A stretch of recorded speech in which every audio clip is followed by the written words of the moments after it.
Thanks everyone for joining us. I'm joined today by Newman Lee and Sonia Dawson from the Asian Pacific Development Center. A couple of housekeeping matters. Handouts are available only during the webinar, so be sure you download that, and if you have any problems in doing so, let me know or let one of the presenters know, and we'll make sure we get that information to you. Also, I want to tell you thank you for signing up to watch this webinar. You should receive an email after the webinar from me, and that's Kirsten Logan at COVA, and that's your proof of attendance. If you're planning to use this webinar for COVA certification or recertification, you'll need to save that email and submit it with your packet. If you don't receive the email, please contact me, Kirsten, at 720-399-8281. If you're watching the archived version on YouTube, welcome, and we hope you find it informative. Please note that archived webinars may not be used towards COVA certification. As a housekeeping matter, if you would like to ask a question of the presenters at any point in our presentation, go ahead and either click the raise hand feature or type a message in the chat box, and we'll be right back with you. All right, go ahead. Okay, good morning, good afternoon to everyone. So I am Sonia Dawson. I'm here with Newman Lee from the Asian Pacific Development Center, and we will be presenting to you today on domestic and family violence in the Asian Pacific Islander, immigrant, and refugee communities.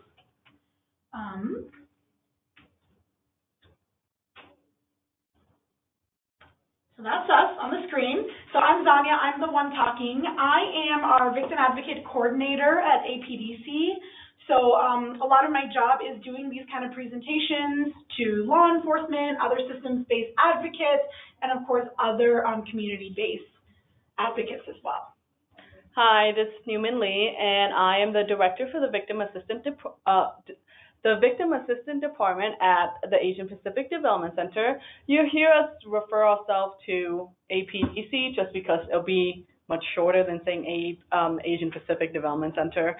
And I've been in this position for about 3 years. I have my master's in criminal justice with a concentration in I got my master's in criminal justice with a concentration in gender-based violence at UCD, and so my work has been basically around victim advocacy, working with both law enforcement as well as community-based organizations and a lot of marginalized communities.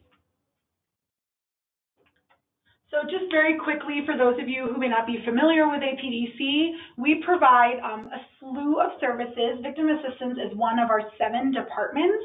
So under our umbrella, we do behavioral health, we have a primary care clinic, our youth leadership academy, adult education, health equity, and interpretation and translation in-house.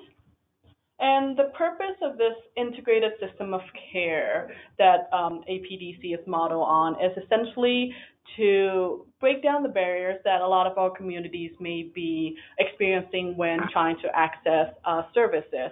A lot of the marginalized communities that we work with are unaware of services that are available to them, and a lot of the barriers could be with transportation, would be with financial costs, and those are the barriers that we try to address at APDC. We work in the sense of interagency referrals, where we're all located in one area so that we're able to do that comprehensive, holistic care for the community members, understanding that we are wanting to assist and help them in their life as a whole person, not just one individual issue. Okay, so the objective for this webinar today is we will be covering trends, dynamics, and barriers while working with API and immigrant refugee survivors. We will consider root causes, traumas that are embedded in patriarchy and gender violence over the life course. We do realize that there are unique dynamics and trends when it comes to survivors of family violence in the immigrant and refugee community. But we always like to put an asterisk that even though both Newman and myself have done research and trainings, and of course we've worked with individuals from this community, we definitely do not claim to have all the answers or be subject matter experts. That's why Kirsten said earlier, if you have any questions or comments, type them in and we can have a discussion about all of this, and hopefully both you on the phone and then us will leave today learning something new. Awesome. And this is Kirsten. And if you have a question that is a little clumsy to type, just go ahead and hit that raise hand feature or send a chat that you want to talk, and I'll unmute you so we can talk through the phone the old-fashioned way. Definitely. So today in our presentation, we'll be talking first, understanding the diversity just within the Asian and Pacific Islander community. We will then dive into talking about the survivors themselves, talking about the lifetime spiral of violence, the extent of the problem. We'll move to the different dynamics that occur in the API immigrant and refugee communities, the different types of abuse, attitudes when seeking for help or barriers when seeking to help. And then last but not least, we'll be talking about language access. We believe this is extremely important to provide meaningful access to care to our survivors of crime, but we also believe that language access needs to exist in all systems and not just for survivors of crime, for those people to get meaningful access to care and services as well. Okay, so the first thing we'll be discussing is that diversity within the Asian and Pacific Islander community. So Asian and Pacific Islanders are generally grouped by region, although this can sometimes be politically controversial because there is tremendous diversity within Asia and the Pacific Islands, having more than over 50 countries, and there are more ethnicities than countries. So, for example, the Hmong are an ethnic group of Laos. So even though we've tried to be thorough here, we will talk about how even though they're grouped geographically into a region, politically and identity-wise, it's not always true. So the first region is Central Asia. So Central Asia is countries like Afghanistan, Azerbaijan, Tajikistan, Turkmenistan, Uzbekistan. These are countries that are sometimes grouped into that quote-unquote Middle East as well. The second region is East Asia, and that's China, Japan, Korea, Taiwan. The third region is the Hawaii and the Pacific Islands. So that's Hawaii, Guam, Tonga, Fiji, those kinds of places. Southeast Asia is Burma, Cambodia, the Philippines, Indonesia, Thailand, Vietnam. South Asia is Bangladesh, India, Nepal, Sri Lanka, for example. I am leaving out a lot of countries. And then West Asia, this is the region most typically referred to as the Middle East. And this is probably the region that has the most contested, that people don't want to be grouped as one.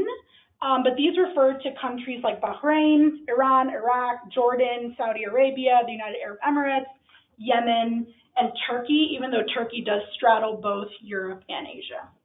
And as you can tell, as Sonia's giving you this list that's not exhaustive, because we know there are many more countries, the pictures and the images of these countries, of the people there, are different from what one would hear when they hear API.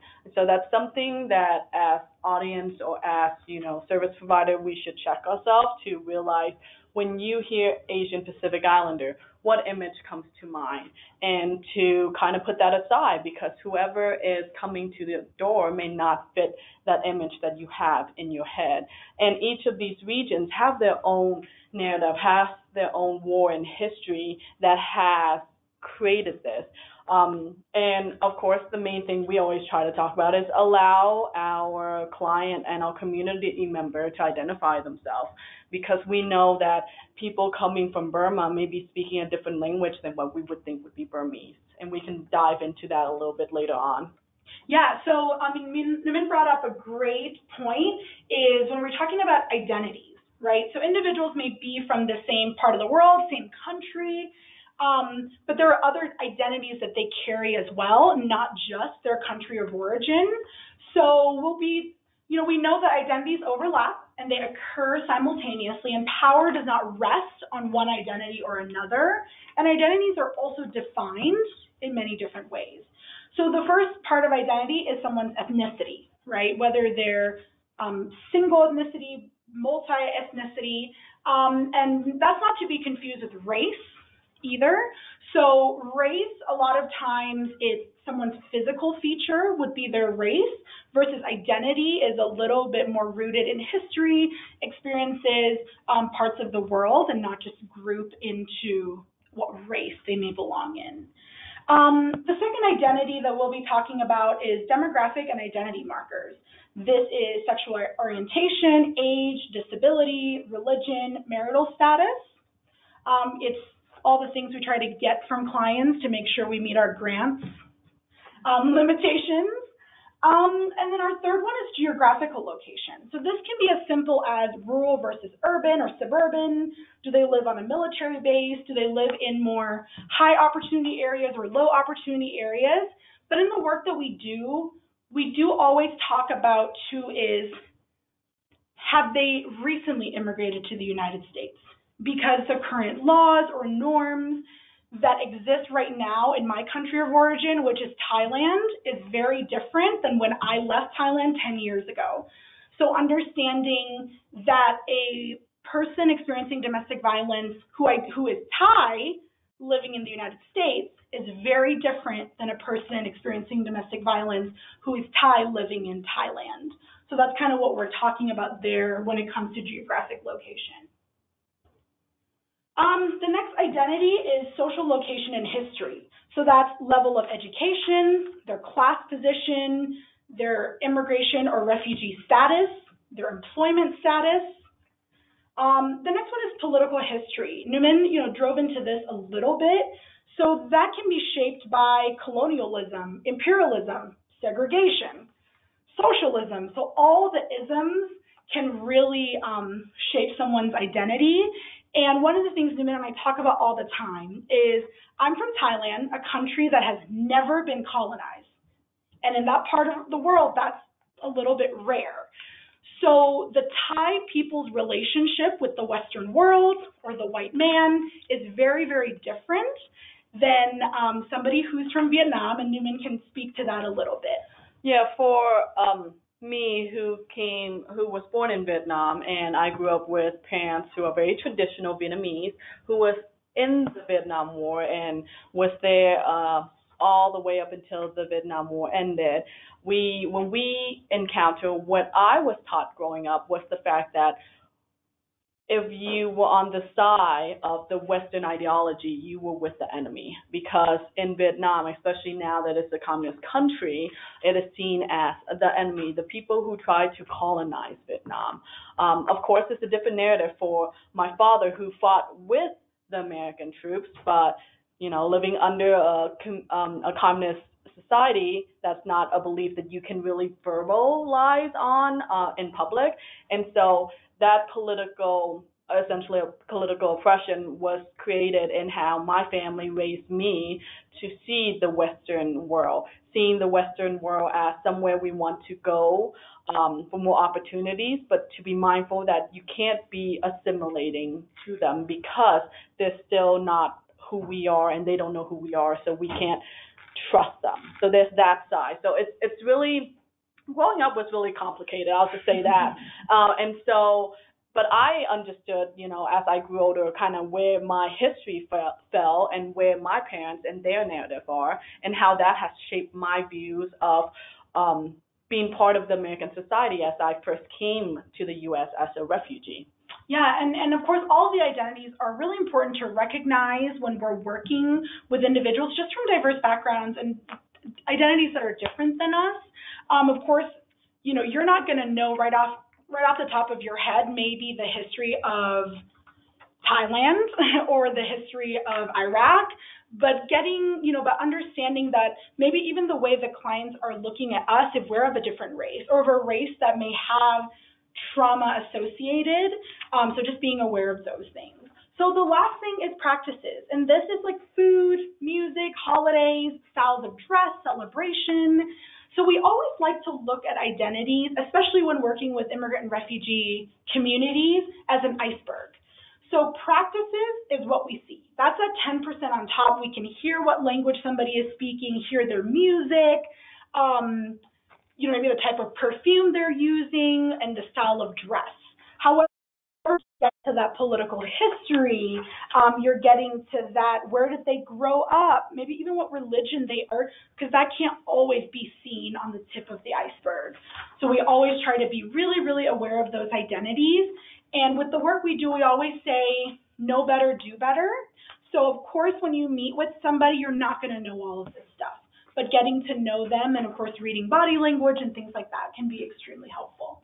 And I think as service providers on our end, we take that extra time to really listen and hear our clients and their needs from where they're at. And I think we always say we meet clients where they're at, and that's not only figuratively but also practically too. And the fact is that when you first do that first 1 hour intake, you're not going to get all the information you want. You're not going to really hear, and they may not want to share all that with you because they haven't established that trust yet. But given time, given the resources that you may provide to them, more may come out and more may come to light about all the trauma, all the history that this client is coming with, and what can you do to help them better themselves in this current situation, or to help them feel empowered again. And I think for us, we know that the time that we spend with our client is very valuable, and we want to make sure that they feel that they're being heard and respected on that end. So, we touch very lightly on diversity within Asian and Pacific Islanders, right? And we didn't even go into all the other countries that are also part of the refugee and immigrant community. And then, we talked about identity. So we will move along to talking about the survivor now. And we will be discussing the lifetime spiral of violence. This is the only handout that's part of the webinar. So print it out. I'm hoping the picture on the screen will be good enough that we can read through it together. But there is a handout for this. You can see all the little words that are part of that spiral. So the reason we bring the spiral when we're talking about gender-based violence and domestic violence in particular is to raise awareness about the historical nature of gender-based violence and it can help us confront victim blaming, definitely informs our work as advocates and service providers, and at the very end, it empowers our survivor. So this spiral was developed by the Asian Pacific Institute on Gender-Based Violence, and a lot of the statistics we'll be using is also from them, and they're wonderful. So we have to understand that numerous oppressions occur during infancy, childhood, adolescence, adulthood, and as elders. Some of these are confined to one stage in a life cycle, but others continue into all subsequent stages. Domestic violence is just one of the many forms of violence against women. Gender violence can be experienced in the context of additional oppression with that additional identity of race, ethnicity, age, sexual orientation, class position, immigration status, all of those things. So in the spiral here, we're seeing our immigrant and refugee survivors during infancy may have experienced malnourishment as a child, medical care being withheld.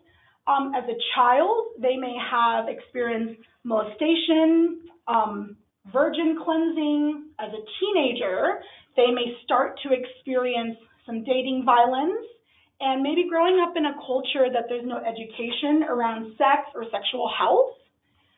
Moving on to adulthood, that's where we're seeing the domestic violence, abuse from family members, father-in-laws, brothers, moms, things like that. We're seeing economic abuse. We're seeing forced marriage, forced unprotected sex. And then we're moving on to elder. We're seeing physical abuse. And then we're kind of back to having medications withheld, having nutritious food withheld, things like that. So it is that spiral. This is not to claim that all of our immigrant and refugee survivors have or will experience any of this. This is just to bring a little bit more awareness onto what gender-based violence is and can be. And as you can tell from the spiral, that this goes hand in hand with other victimization, that poly-victimization is a big thing. And oftentimes when we work within the work of victim advocacy, we see silo movement and we see just silo services versus actually looking at other parallel movement that are out there that maybe services could be rendered to help because this client has experienced more than just this one, DV incident, that it's beyond that. And so again, that it comes back to like having that dialogue and knowing the partnership that you have around you to support the community member or the client themselves, because just you yourself may not have all the answers to that. So we're going to move, we will go back to discussing some of the other victimizations, but we just wanted to throw this statistic out there that 21 to 55% of Asian women reported experiencing some sort of intimate partner violence or sexual violence. This number was from a study done by the Asian Pacific Institute on Gender-Based Violence, and that's a wide range. And the explanation for that range is that every different region that we discussed earlier kind of gave different answers, or people from different country of origins gave different answers. And that is because I can only speak to my language of origin, which is Thai. The word for domestic violence doesn't really exist. You kind of talk around it. The word for sexual harassment doesn't really exist. It's either rape or not rape. So we have to understand that all of these surveys were done in English to possibly some English language speakers here in the United States. So understanding, like for the first one there, right, 18.1% of Chinese men and women reported experience minor physical violence. So when you hear that, even as an English language speaker, that is up to a lot of interpretation what minor physical violence is. So anytime we're looking at statistics, especially when they're given to a group that some of these words might not exist, we do have to just be a little wary because it might be higher or lower. However, like from the National Domestic Violence Hotline, it is 25% of women who identify as Asian or Pacific Islander have experienced domestic violence. So we do see the percentage change in the 4 communities we've brought up here. So 31% of females reported experiencing physical violence. And I like this one because they said hit, push, grab. Those things are easy to translate into other languages. 40% of South Asian women reported experiencing physical or sexual abuse. And 18% of females, Hawaiian females, indicated they've been slapped, punched, or kicked by an intimate partner at least once. And as much as I love statistics like everyone else, mildly, I will have to say that all of these numbers are just numbers. Like, we have to be mindful in the work that we do. There's so many people who are not part of the survey, who have not reported any of this, that isn't being part of this study. So that's the shadow of all these numbers that we haven't even addressed. And we know that it's a constant issue to bring awareness into the community. How do we talk about this when people aren't talking about their own experience? And sometimes we as service provider have to really be mindful of who we're seeing through the doors. Why aren't certain communities coming to the doors? And with any sort of research and survey, they can be very vague, and maybe they get a conclusion and then say API. So then you just group all of those regions together in API and gave out a percentage. That seems kind of skewed, don't you think? And so, being mindful to have numbers is good, but numbers doesn't give you a full sense of picture. And sometimes the number doesn't add up because it's like, that doesn't add up to 100%. What happened to the rest? And so what does that do? It gives us a grounding to where we can start, but that's not what we should rely on. Most of it is relying on you as service providers to see what your communities are like and be reflective of that community, because that's the only impact you can do. You can't help all of API within, the state, but what does that community in Lakewood or in Westminster, what does that look like? Yes. Absolutely. And also understanding, too, that there's a big difference between maybe the Chinese population here in the United States versus the Burmese population here in the United States. The length of time they've had to integrate to American culture, or even to be comfortable calling the National Domestic Violence Hotline, really just mirrors what Newman was saying as well. And can I ask a question? Actually, Yeah. I'm still struck by, Sonia, what you were saying about how the word for domestic violence, the word doesn't exist in Thai.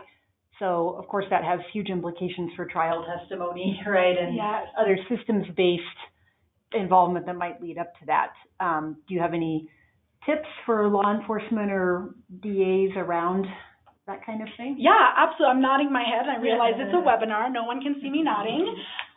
We will absolutely go in more into language and all of that towards the end, but really good question, because we get people ask that all the time. Okay, then how am I supposed to ask her if she's experienced domestic violence? Okay, we'll talk a little bit more about that. Thank you. Great, thanks. Okay, before I jump on to our next talking point, any questions, comments, concerns have come through? Give everybody a chance to type for a second.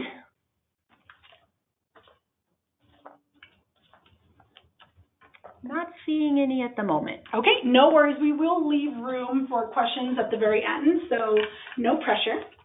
So we will move on to the differing dynamics. Because I feel like what we've talked about, right, like survivors not wanting to come forward, or statistics being skewed, or I feel like that's across the board. That really is across the board when we're talking about gender-based violence and, domestic violence, sexual assault, things like that. So right now we're going to jump into really what y'all came here for today, which is what kind of makes this community differing to other communities seeking services.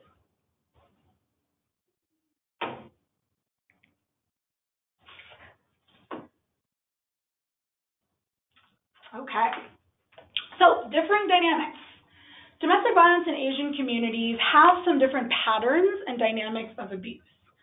So we are trying to show a complex picture of what's happening, again, without stereotyping, right? Because so often people say individuals from this part of the world, that's just what they do, they hit their wives. Individuals with this religion, that's what they do, they hit their wives.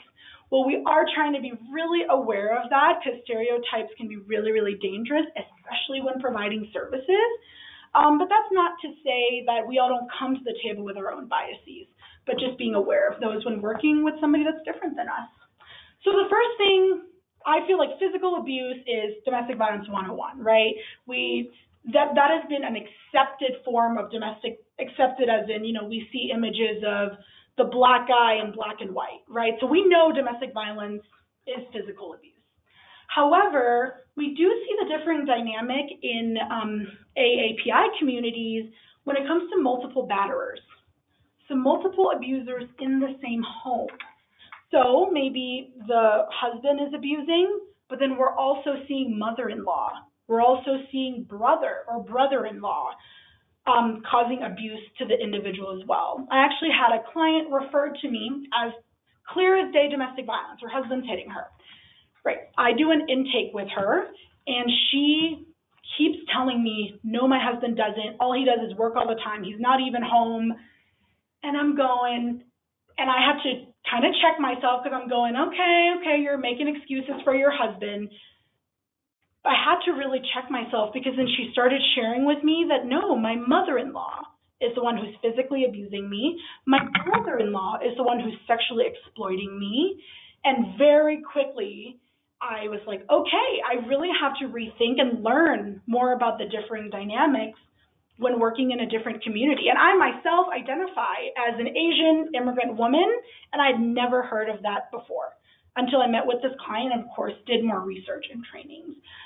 This is really important, I think, with law enforcement as well. We've had survivors share with us that when they say it's not my husband, law enforcement also goes to the same bias I had of, okay, you're just protecting your husband, whatever, when in reality they're not digging. Okay, then how did that bruise get there, or why were the neighbors called? Maybe asking some of those deeper questions, but also understanding that maybe they They are from a culture that you're not going to rat your mother-in-law out. Like, that's just not something in their culture that's expected or accepted. The next differing dynamic is emotional abuse. We know emotional abuse is also on that power and control wheel. What makes it a little bit different is that silencing of the abuser, of the abused, saying that they're going to bring dishonor to the family. When the family is your number one, is your everything, bringing dishonor or shame could be extremely, extremely difficult. Emotional abuse also comes with tightly prescribed gender roles, right? What a woman does and what a man does. What a husband does, what a wife does. Or using religion or culture to justify.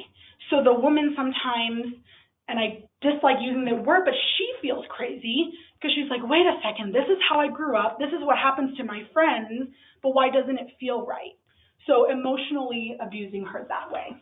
So the thing with these differing dynamics is that we emphasize a lot on the Asian, refugee, and immigrant families, knowing that we have to address this issue as a unit. It's not that one individual that is feeling the abuse, but it's the whole family itself that's involved with it. And that can be very complicated because when you're writing a police report, you're figuring out who's the perpetrator, who's the victim. That's it. No one else is involved. And that when breaking down the dynamic of a lot of refugees and immigrant community, almost everybody's involved. Almost everyone has something to say about it. And that's what makes it very difficult for a victim to really voice their own opinion or how they feel would be their own safety. And so oftentimes with a lot of us as service provider, we have to dive into that about who are you living with? Who's everybody in the house? How, if your mother-in-law is living in the house, who else is in the house? What, are they the one who takes you to a temple or church or the mosque? And then who's involved in that community to really talk about the social capital that this victim is surrounded themselves in. And again, knowing that the refugee and immigrant community are very siloed, it makes it very difficult to break out of it and to see that it doesn't have to be this way living here. I don't have to follow these rules. But then us as service provider, we sometimes question, well, what laws are these? Like, if your mother-in-law is hitting you, it's not domestic violence, it's assault, right? Would that fit into something I can do? Who can help with this? So those questions can come up too, and like, what victimization is this? And sometimes there is no label for it yet until we know more about it. So additional differing dynamics we wanted to touch on was sexual abuse. Again, that is on that wheel, that power and control wheel. What makes it a little bit differing when working with refugee and immigrant communities is some sexual violence that has been unattended or unresolved in their history, right? That trauma that is there, and having abusers use that trauma and that experience to demean, reject, silence, and blame their intimate partner. I can't stress it enough that we also see this in our American-born white survivors, right? We're seeing abusers using past sexual history to shame and further abuse our survivors. We're seeing systems using this to further shame and abuse our survivors. This leads right into victim blaming. A couple things we've seen that's a little bit unique in our community is being forced to watch pornography. I've heard that quite a bit. Blaming them for incest or rape that has happened, being forced to marry their rapist and have children with their rapist. Also, what we see a lot is extreme sexual neglect, is completely not giving their partner any sexual or physical attention at all. Again, making their partner with the gender roles feel like they're not doing the right thing, that it's their fault, that their husband or partner does not want to engage in sexual relations with them. This also does stem from ignorance or just lack of sexual education and sexual health and just anatomy as well. A couple other different dynamics we wanted to touch on is abuse of women who are mothers.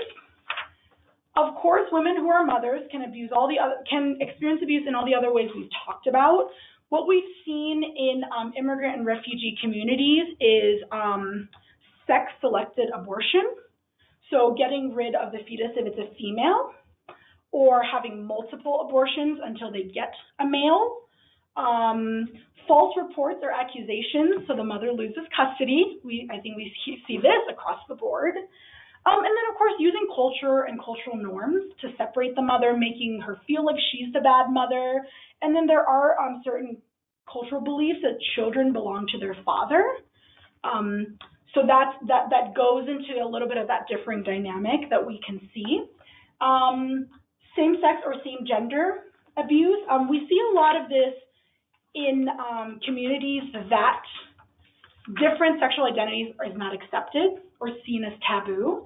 So their partner will use that to quote unquote, out them to their community or their families. We see this quite a bit when one partner is white and one partner is of immigrant or refugee background, just because that's their way of saying, my community accepts me, my family accepts me. Do you want me to tell your family?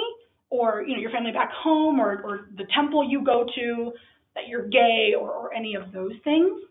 And of course, we see this in the news, we see it everywhere, is abuse based on immigration status.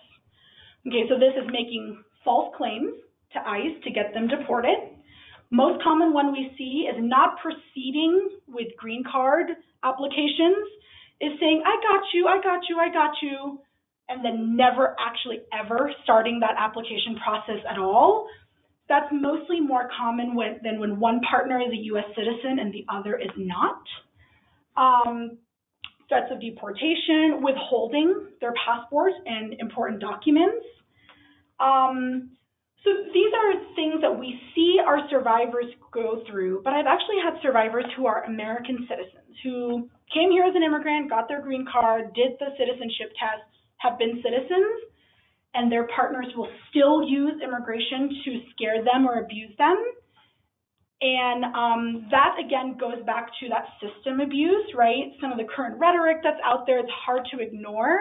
And as a survivor, if you're already scared and you flip on the TV and you're seeing some of what your abuser is saying to be true, it can be hard to say, oh, my abuser is just making stuff up to scare me, because you're seeing some of that on the TV or hearing it on the radio. And I know that we've seen in some instances where abuser who are usually American citizen would say, I know law enforcement, I know the police, they will be on my side, so you won't get trusted if you're going to complain about something, and then you will get deported. So that type of, saying that, well, because I'm already American, they're going to trust me over you. We see that a lot. And with, again, back to the culture of that sexual abuse aspect, marital rape, that's an issue we have everywhere, but in these cultures and other cultures where the gender role is very specific, marital rape does not exist. And so when we as service provider ask, were you forced to have sex, or were you forced to be with him in a sexual way? We have to phrase it in a different way versus, did you experience marital rape? And to also know that talking about sex in some culture is very taboo. It's very uncomfortable, and why would someone open up and talk to you about that and discuss that?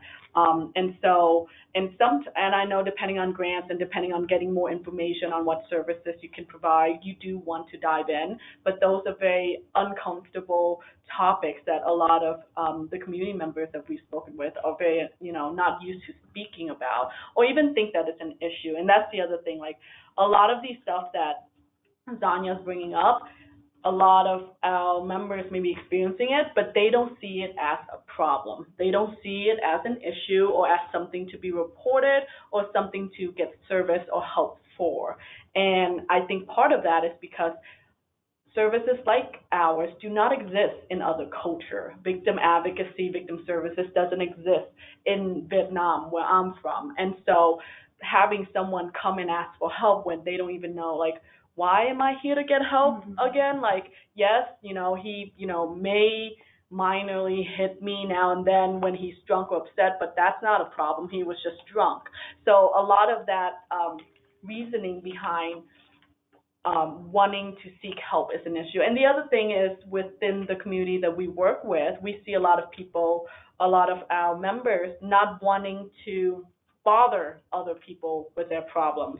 I don't want to get help because I don't want to bother you to help me with something because it's not a big deal, you know, it's not something big. No one died. And so that's the mentality of like, unless it's at that point of fatality, in which working in this world of gender-based violence, we know it can get to that fatality. But other community members, they don't see it like that. It's just he was drunk one or two times. It just escalated this time. It won't happen again. You know, that reasoning is very strong within the community because that's how they've been raised. And these are culture that has been around for thousands of years. And so really dismantling that and really talking about you don't have to live like this, and you should, you know, there's a sense of respect in relationship, and really having that education for our community members is a big part in what we do on top of that direct service too.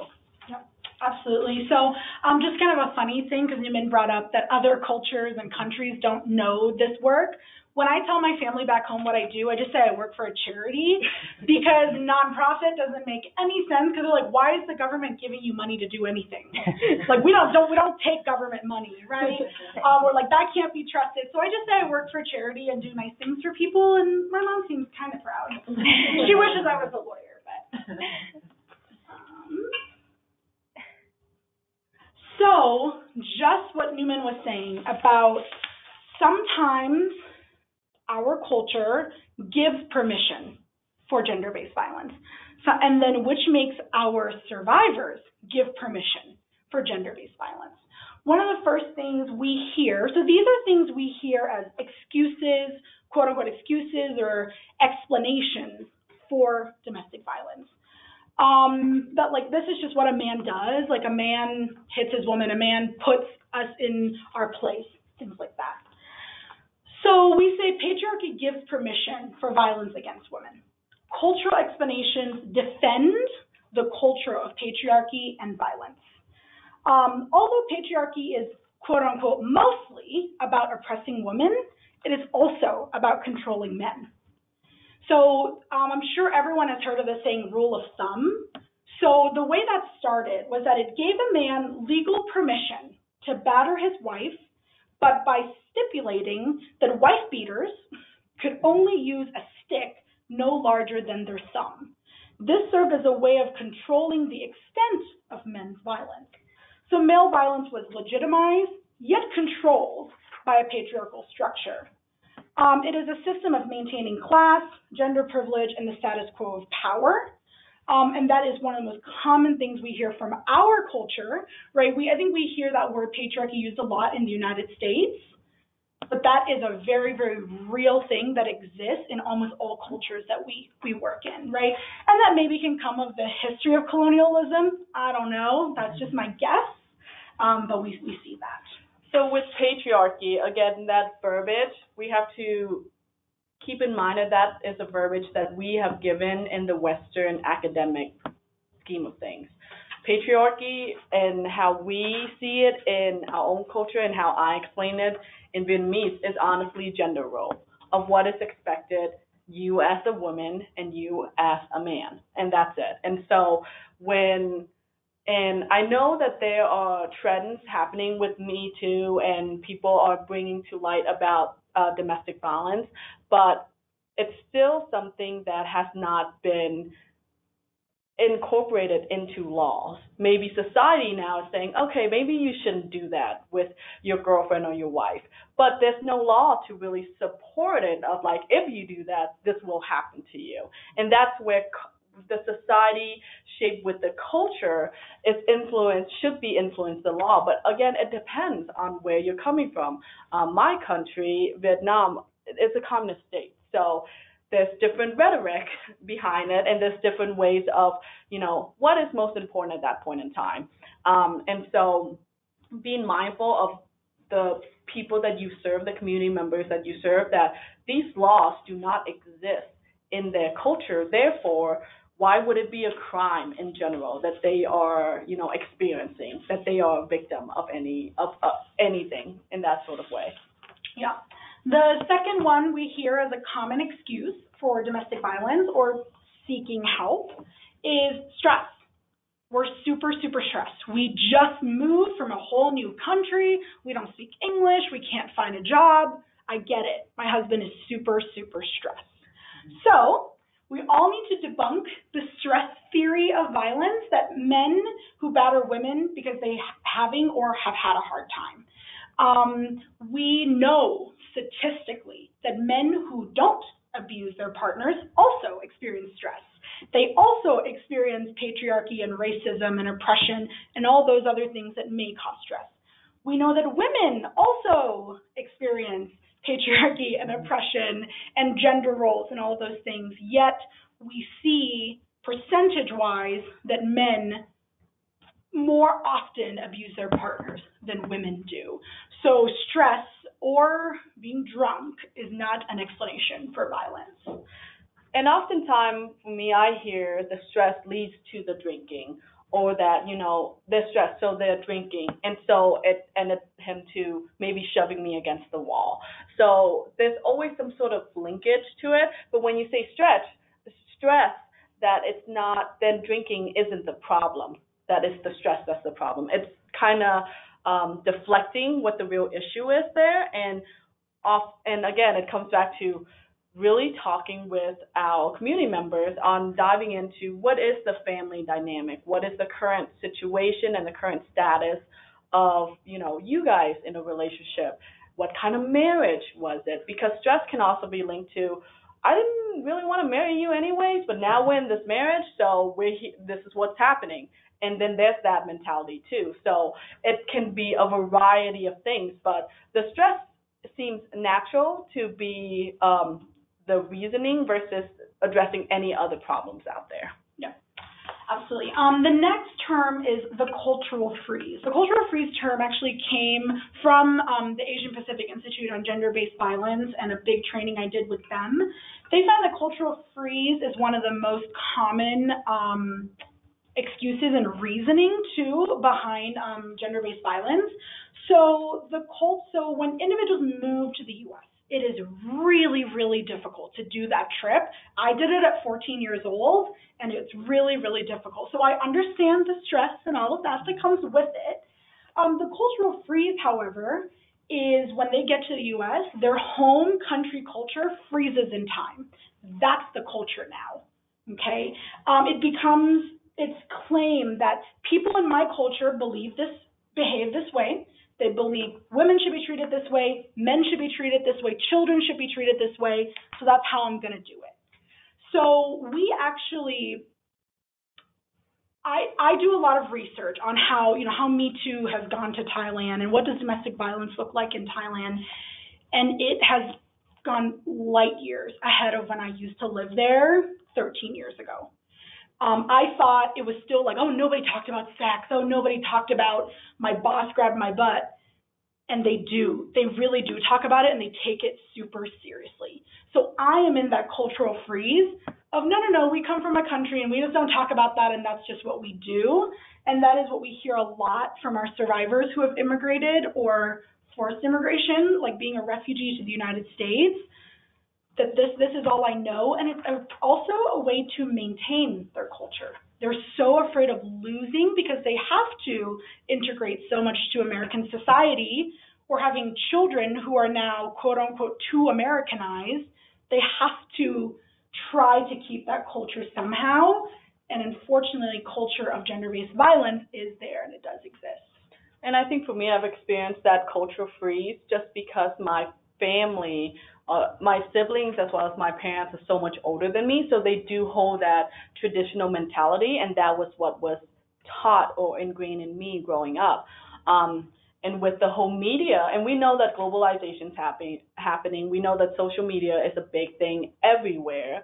And bringing that up, I just recently watched Vietnamese pop music video where they specifically talked about domestic violence in that video and did a #StopViolence. And I was quite surprised because I did not know that now, we have singers who are talking about this, because on the other hand, I watch a lot of Vietnamese music videos where all you see is that, she's in an abusive relationship, so now the guy who's singing is the really good guy who wants to save her. And, that's the trend. And so it's always, that domestic violence is happening.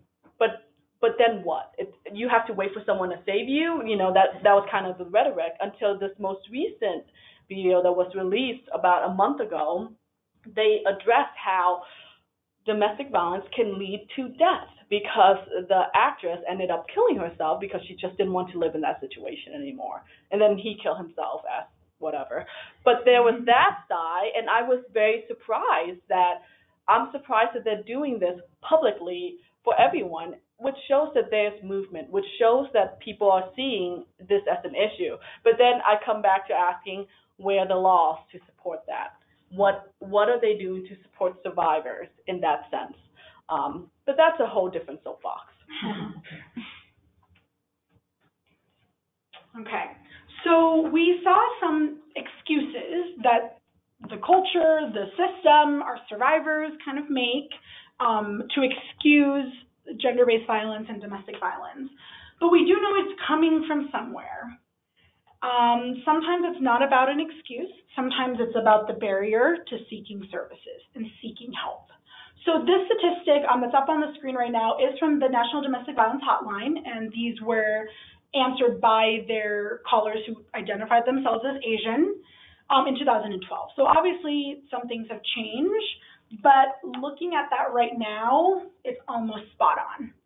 So we're seeing the last two, right? The unavailability of services and transportation. I honestly think that's truly across the board. If you're living in a rural area, it might be really difficult to get to a shelter or to services. And of course, that's a big barrier to leaving or reporting your crime. And transportation definitely links in with that. And then we're talking about immigration status. We touched on this earlier. We are currently in a climate that it is a little bit scary to share your immigration status or say, I don't have status, please help me get status, or what that can look like. And of course, coupled with their abuser telling them, yeah, no one's going to help you and you're going to get deported, or the kids are going to be taken away or whatnot. And of course, language, right? If you cannot communicate what's going on with you, you probably cannot get services. I do know a lot, like the national hotlines, and a lot of hotlines try to use language line, but I always try to put people in the shoes of those needing to use language line, that if you have to tell the biggest secret you've kept from everyone in your life to a stranger, through a stranger, on the phone, how difficult would that be? So I'm so grateful that language line exists. However, we always encourage people to get in-person interpreters, and we'll get into that a little bit more. So I want to touch quickly on the immigration status aspect. Before this, I had brought up the fact of addressing the survivor in a family unit manner, because we don't know how many people are living in this house. The other thing with that immigration status may not be a threat on the victim themselves, but it could be an immigration status with somebody within the family too, where someone's asking who else lives in your house, and they don't want to disclose, oh, I'm living with my cousin and my mother-in-law, with my nieces, and someone there does not have status. And if they say something, they're afraid that, oh, now I'm the person that could potentially deport my mother-in-law or my nieces. And so that's also a fear that they think about, of how much can I disclose and be safe, not only with me, but for the family itself as a whole. Okay. More barriers to seeking help. So this was a study done by the Asian Pacific Institute on Gender-Based Violence. And these are things we don't super talk about. So shame, reputation, privacy, right? We definitely touched on all of those. Fear of consequences. So obviously, a domestic violence survivor does have consequences when he or she comes forward. However, we do see that with our immigrant and refugee communities, sometimes those consequences are much bigger or even unimaginable. They didn't even think that could be a consequence, and it turns out that it is. Hope for change. I think, again, super common across the board, right? That my partner will change, things will be better. He got a new job, I got a new job, things are going to be good now. Last but definitely not least is just that lack of knowledge, lack of familiar with the system or services that's out there. As Numin and I mentioned, we come from cultures and countries that any of the services we provide just doesn't exist. So how do our community knows that we exist? But also, even the American-born, English-speaking, if you're not really part of the system or work with the system, you're not really familiar with it either. I did not know how difficult it was to get a divorce. Like, I look at those paperwork, I'm like, English was my first language, and I did not understand half of that piece of paper. So that again is super across the board. So what are we doing in our offices, in our work, to make that just a little bit easier for our survivors, really regardless of race or ethnicity, just kind of across the board. One of the things up here is that shame, your reputation. I really stress on that, and I use this graphic here. It was from AAPI data. Go to their website, they have so many phenomenal data. But this one here is they surveyed these 4 groups of ethnicities. And the first question, a husband is entitled to have sex with his wife whenever he wants. That goes back to the marital rape Numin was talking about. So 28% of Cambodian people surveyed said, yeah, definitely, I agree with that statement. While 3% of the Koreans agreed with that, okay? The next question on the other side is some wives seem to ask for beatings from their husband. 57% of the Vietnamese people surveyed said, yeah, I agree. 23% of the Chinese people surveyed say, yeah, I agree with that.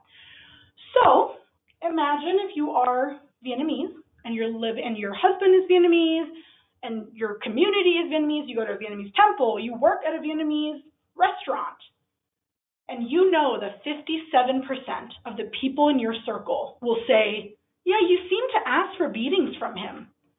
Imagine the shame and the guilt and the fear you would have seeking help.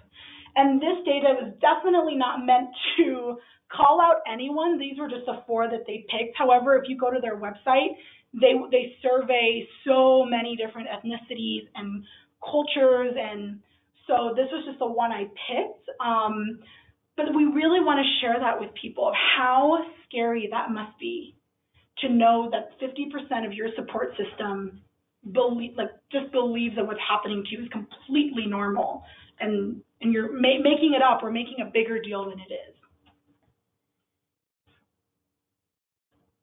Okay, so we're going to take a deep breath. We've talked about some difficult or more complex ideas.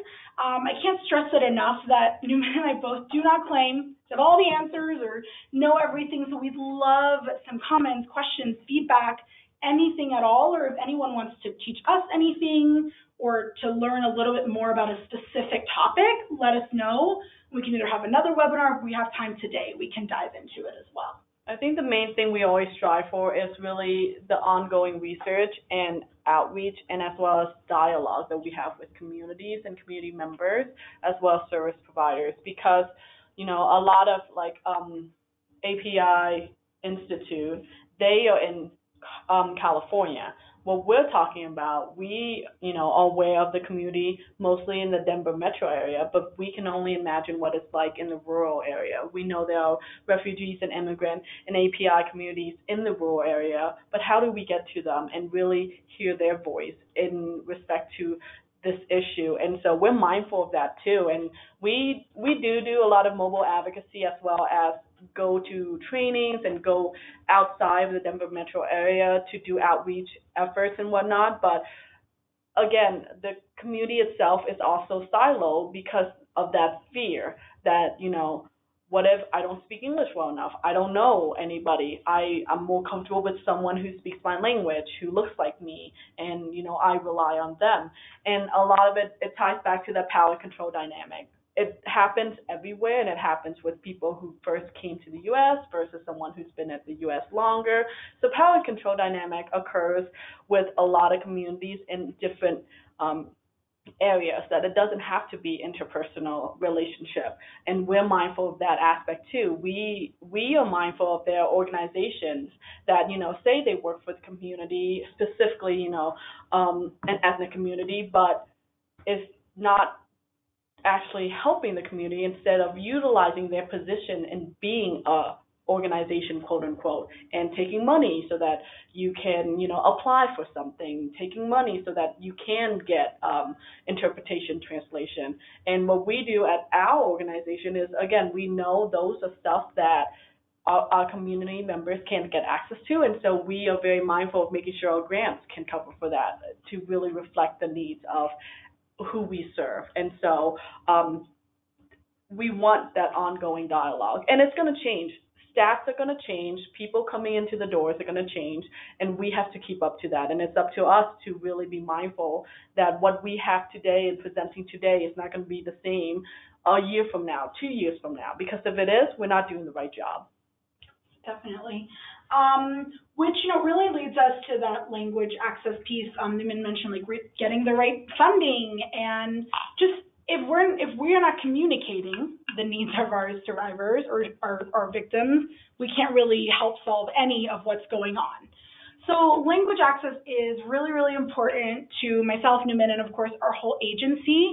We are seeing a big wave of people who are pushing for language justice. So that is something that people are taking notice of as we become more and more diverse every day in the country that we live in and the world that we live in. So it's really important to look at language access. So interpreters are an important resource when providing support to individuals whose English is not their first language. It's to help better facilitate that individual's access to services. And at times there may be where paperwork or documents need to be translated as well. And we'll go in a little bit on the difference of interpretation and translation. So I get so many calls from DA's offices, from other service providers of, can you help me get a Khmer translator? And I said, okay, can you send me over the documents that need translated? And they'll say, no, I need them to come to this appointment. I said, okay, you need an interpreter. It is a term so translator gets used, it so gets flip-flopped, and I don't mind it, and I only joke with other people that don't do this work that I don't mind it. If you're doing this work, please know the difference.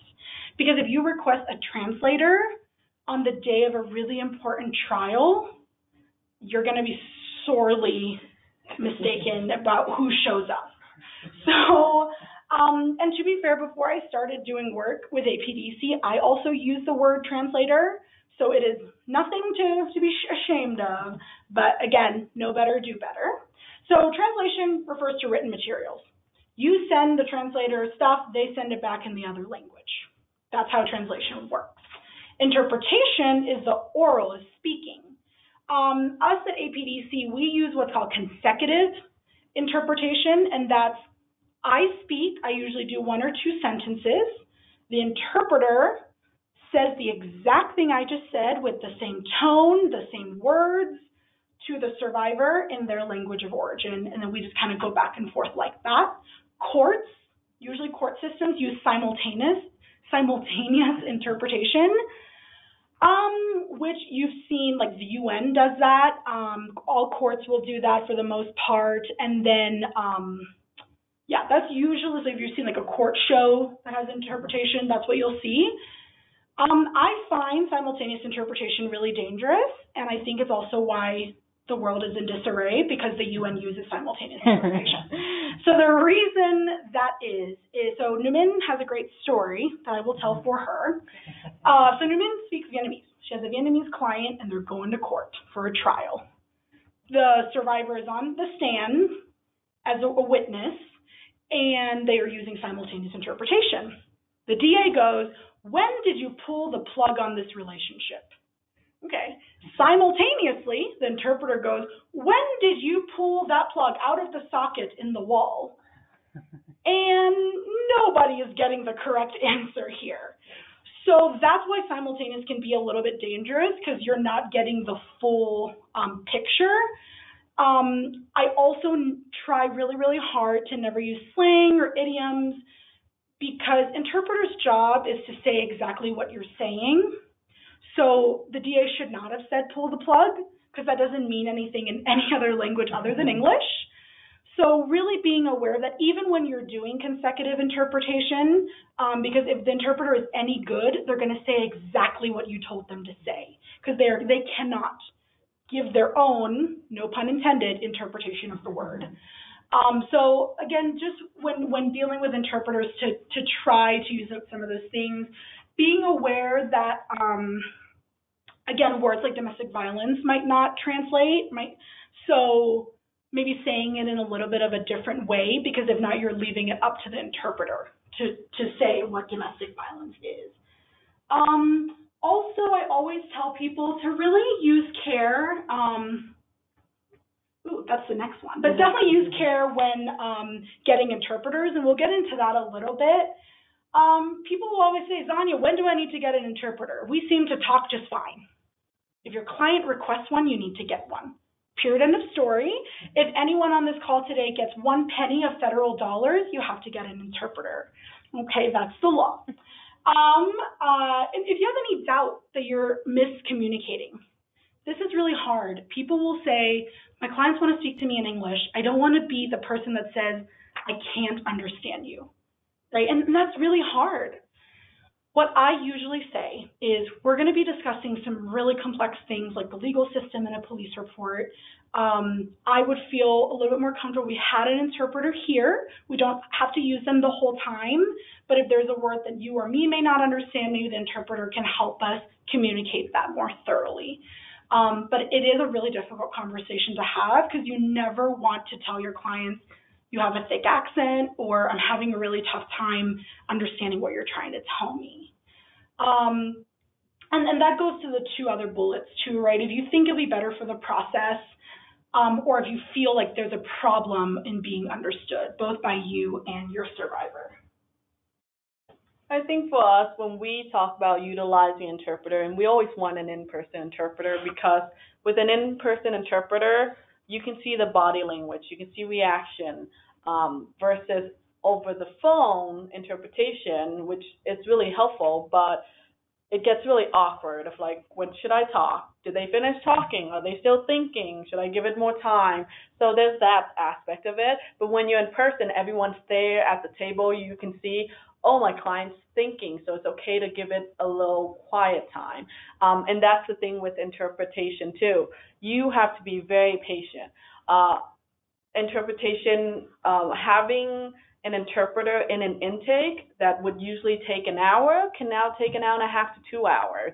And being able to, have money to budget in for that cost, and to budget that in for your time, so you're not rushing, like, we got to wrap this up in an hour. I only have the interpreter for an hour, so they're leaving, so let's hurry this up. We don't want to do that. Again, giving our community members that respect and time that you would give with someone who is English speaking too. But this time having an interpreter at hand. And when speaking with an interpreter, we want to be as concise as we can. When talking about big concepts like domestic violence, sex assault, we always try to utilize behavior. Behavior we can talk about, like, did he hit you? Did he keep the documentation from you? Are you allowed to leave the house? Stuff like that are easy for interpreters to speak with their client, and we get that clear answer, and then we, as service provider, can determine, yes, this is a DV situation, and not have to make it fall on our client to say, no, I'm in a domestic abusive relationship. So we don't want that. Yep.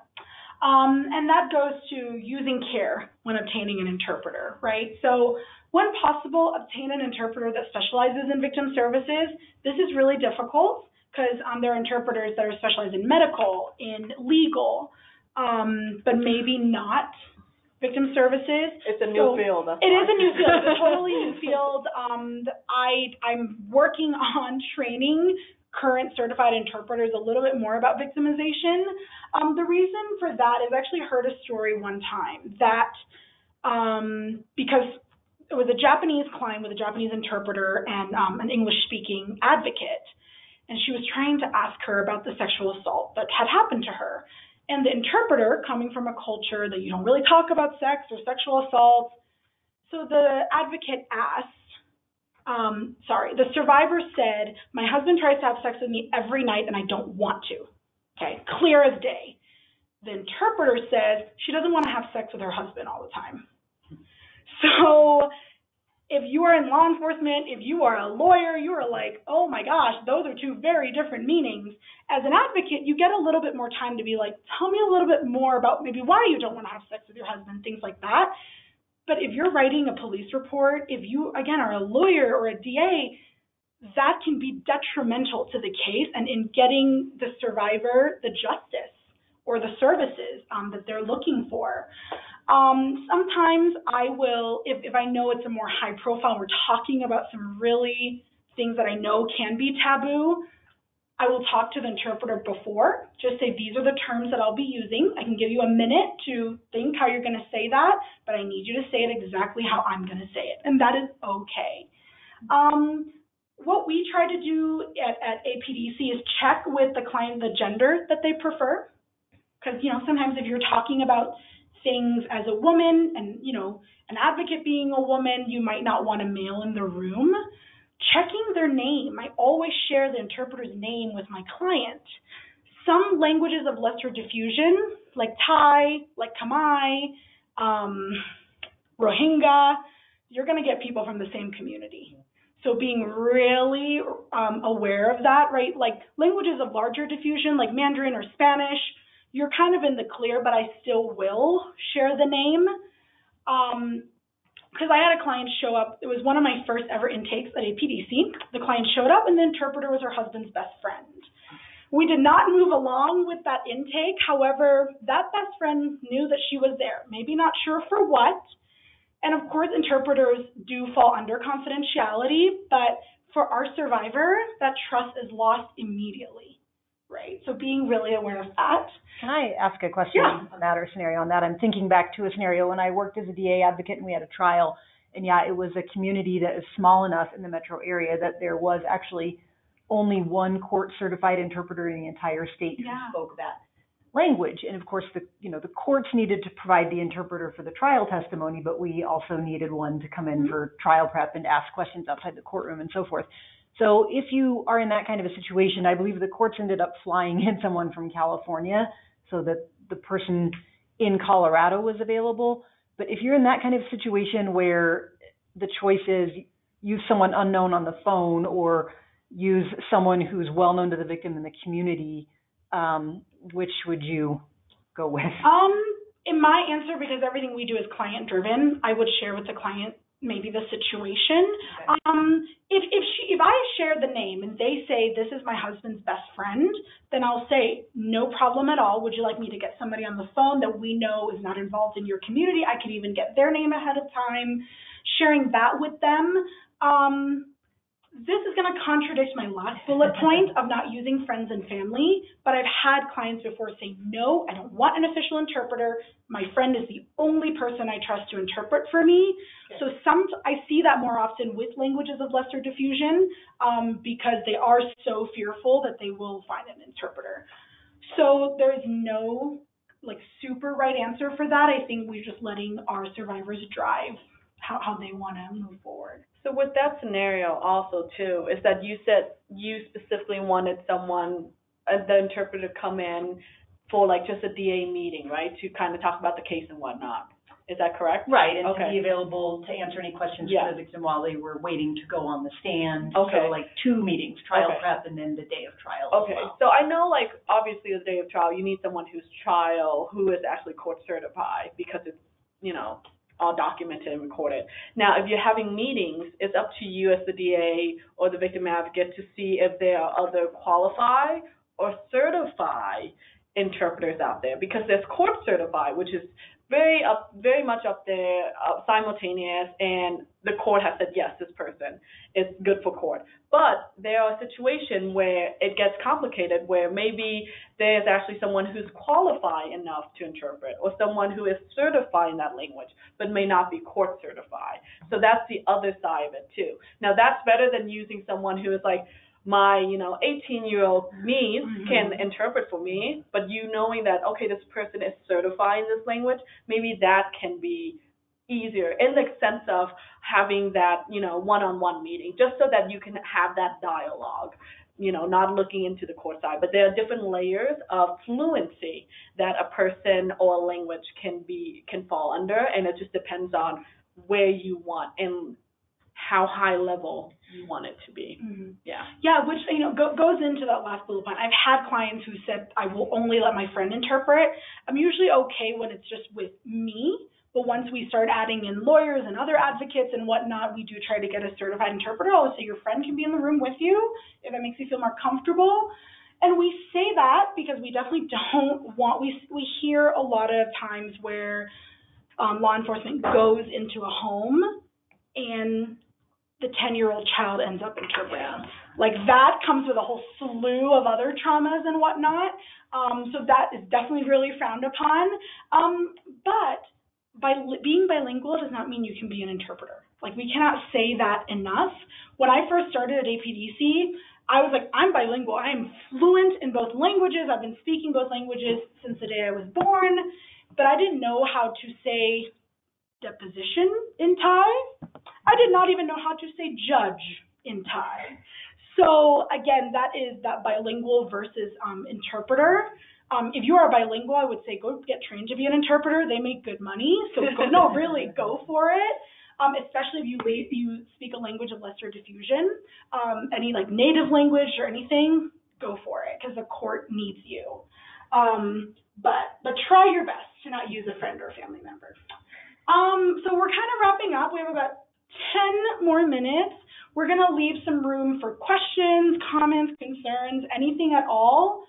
This is just kind of what we talked about today. As promised, we did not dive in super deep with anything. If anyone is requesting at more 201, 301 level, APDC and Newman and I work statewide, so we really can go anywhere in the state to your agency, to your offices, and do either this training or something a little bit different. We can talk about it. There'll also be our contact information at the very end. And you can reach out to us anytime. Definitely reach out to us just for a client referral too. That's what we do. Our team, mostly what we do is case management for clients, and it's also statewide. So if you're just looking for a partnership, or if you find that maybe our services are more appropriate for a survivor you're working with, absolutely reach out to us. So yeah, we're ready for any questions. Awesome. While we give folks a minute to think and type, I want to announce again, in case you jumped on a couple minutes later, that you should receive an email after the webinar, which is your proof of attendance. And if you are planning to use this webinar for COVA certification or recertification, you will need to save that email and submit it with your packet. If you don't get the email, please contact me, Kirsten, at 720-399-8281. And if you're watching this later, archived on YouTube, we hope that it's been helpful and informative for you, but archived webinars may not be used towards COVA certification. All right, with that, any questions from folks? Yep, hang on. Oh, technical difficulties, and by that I mean fatal error between keyboard and share. Okay, here I go. Can we get a copy of your slides? Absolutely. What the easiest way for us to just share with you, Kirsten, and then you can send it out, or when we put our email at the end here, email us, say, hey, I was on your webinar, can I have your slides, and I'll send it to you. The latter might work a little bit better because of the way the webinar platform is set up, since I didn't attach them to begin with. Okay. Great. Thanks, Carol. Great question. Another question, is there leadership from within communities, i.e. not so much service providers, to help bring up dialogue about gender-based violence and consider community-driven solutions? If so, which groups are leading in this area?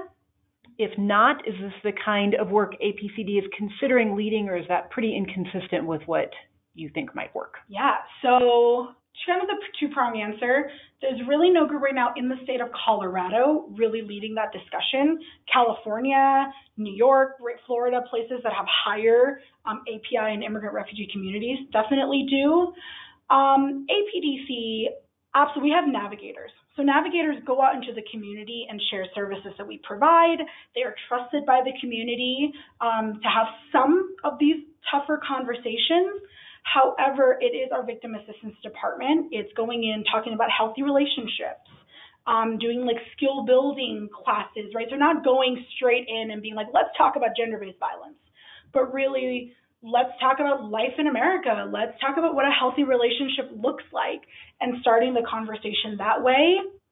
We still have a long, long way to go. However, we're trying. And I think specifically when it comes to leadership within the community itself, we try to partner up with, we try to do outreach to temple, mosque, and other agency or even, organization that is within the community that may not be in this work to discuss about what are you seeing as the trends? How can we partner up so that we can provide services as you provide, spiritual guidance? What does that look like? And those are conversations that we do when we do these outreach efforts. That's not necessarily presentation, but more of an introduction of who we are and what we can provide to the community that they are serving specifically. And we oftentimes want to get leadership within each community to be involved so that they know resources, because that's what it comes back down to, is accessibility to resources. People aren't aware of what we do, so no one's going to talk about us. Now, if we make an effort to go to these big festivals, events, to these temples and church, then they see the visibility as well as the, how to access us, and that's a step towards it. But I would say always trying to partner up with different communities and their leaders too. Got a couple of questions from the same person, Anna. Do you have presentations on other topics with regard to caring for refugee patients or with other refugee groups regarding DV? So I'm wondering, when we say patients, are we talking about medical provision or mental health or both? Mm-hmm. Maybe Anna can jump on and answer that for us. And in the meantime, you can jump in on that question. Absolutely. When it comes to the mental health piece, when it comes to other immigrant and refugee groups, absolutely.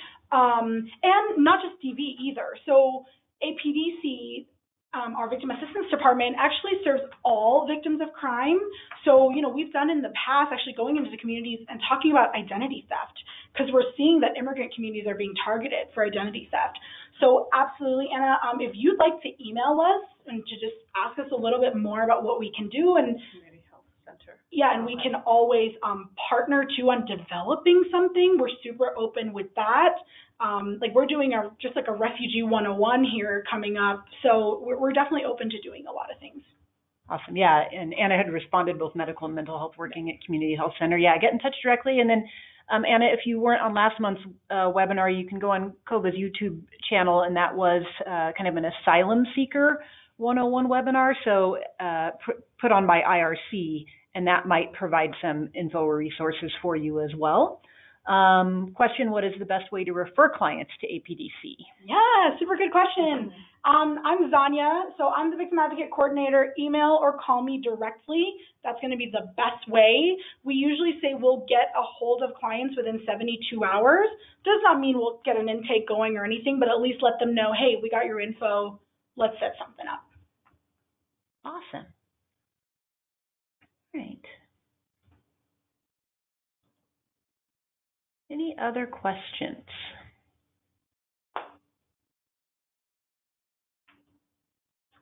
I'll give folks a second. I know when I try and type, I always, when I'm trying to type real quick and meet the deadline, it looks like I'm texting or something. All right, not seeing any more questions at the moment. We'll leave the window open for just a moment in case anybody thinks of one, and we'll be here for just a couple more minutes. Thank you all so much for joining us. Yeah, we really just want to say thank you, and thank you for giving us the platform to share some of these things. We understand that having this conversation is not always easy, and it's ever changing. So really, thank you for joining and spending an hour and a half with us. Webinars are usually never that fun, so we tried our best. So thank you.